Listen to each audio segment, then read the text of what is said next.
Magandang araw mga kapolitika at welcome back dito sa ating YouTube channel. Kung kayo ay bago pa lang ay huwag kalimutang mag-like at mag-subscribe na rin kayo para updated kayo dito sa ating mga latest issue. Mga kapolitika, bigyan ko lang kayo ng continuation na update dito sa nangyayaring PVL Open Conference dito sa side ng Chocomocho Flying Titans kasi in fact napag-usapan na natin ito kahapon, itong mga possibilities kung sino ba yung mga teams na mananalo or matatalo sa sagupaan today, July 27, and napag-usapan natin itong Signal at itong Akari may possibility na mananalo. But dito sa Chocomocho Flying Titans at sa Zeus Coffee, ang ating prediction kahapon is itong Zeus Coffee ang mananalo base sa mga previous games nila kasi obviously hindi naman natin alam yung maging resulta sa ngayon, so binabase lang natin sa kanilang previous performance. But ngayon ating pag-uusapan ano ba yung twist na ginawa ng Chocomocho Flying Titans, bakit nila naipanalo yung laro in 4 sets. Okay, so officially ito yung naging score kanina, 25-14, 20-25, 19-25 at 18-25. Pabor po yan sa Chocomocho Flying Titans kasi doon sa unang set actually akala ko is magtuloy-tuloy na kasi tambak nga yung score 25-14. So 14 yung Chocomocho at 25 yung Thunderbells.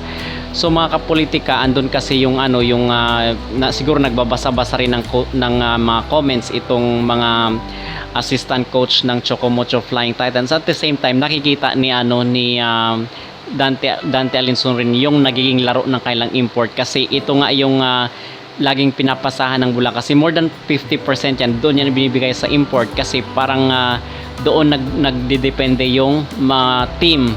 Okay, so kumbaga nasasayang yung pasa ng setter dito sa kailang import na kung saan is hindi naman nako-convert into points. So ang ginawa dito ni Dante Alinson rin sa second set at sa preceding sets ay tinanggal niya na si Zoe Faki, itong import ng Chocomocho Flying Titans dito sa kanilang lineup sa loob ng court. Okay, actually pinasok na lang siya sa last part na nung laro, but doon sa second set, third set is talagang wala itong si Zoe Faki kasi nga parang siguro na-analyze ni Coach Dante na ito na yung naging reason bakit sila natatalo kasi nasasayang lang yung bola na ipinapasa sa kanya at hindi niya naman nalulusutan at nadadrop doon sa floor. So ito yung nagkaroon ng twist nung nag-focus na lang itong si Coach Dante dito sa mga local players niya, itong si Tubino, itong si Lamolde at itong si Dindin Santiago Manabat and itong kanilang mga middle blocker. So sa tingin ko ito yung naging susi at naging dahilan talaga kung bakit nila naipanalo kasi akala ko nga is matatalo na naman itong Chocomocho Flying Titans base doon sa mga naunang laro ng Zeus Coffee is naka one set nga sila dito sa Signal. Kung ikukumpara mo dito sa Chocomocho Flying Titans, natambakan sila ng Signal. So sa tingin ko dati or kahapon is medyo may kaya talaga itong Zeus Coffee na maipanalo yung laro, but meron ngang twist na nangyari at kabaliktaran po mga kapolitika kasi yung merong strategy na ginawa itong si Dante Alinson at ito yung pagpapalabas dito sa kailang import. Okay, so sa tingin ba natin is tama itong ginawa ni Coach Dante? Sa tingin ko naman kung para lang naman sa ikabubuti ng kanyang team kasi ang goal naman talaga dito is dapat maipanalo natin ng kupunan na ito, whatever it takes. So yun ay tama lang para sa akin yung kanyang ginawa na pagpapalabas dito kay Zoe Faki kasi nga nasasayang yung yung bigay ng setter ng bola sa kanya na kung saan is hindi naman siya pumupuntos. Okay, so para sa akin is tama lang kasi doon nung time na nag-focus na siya sa local players ay na level up yung kanilang depensa and at the same time yung opensa.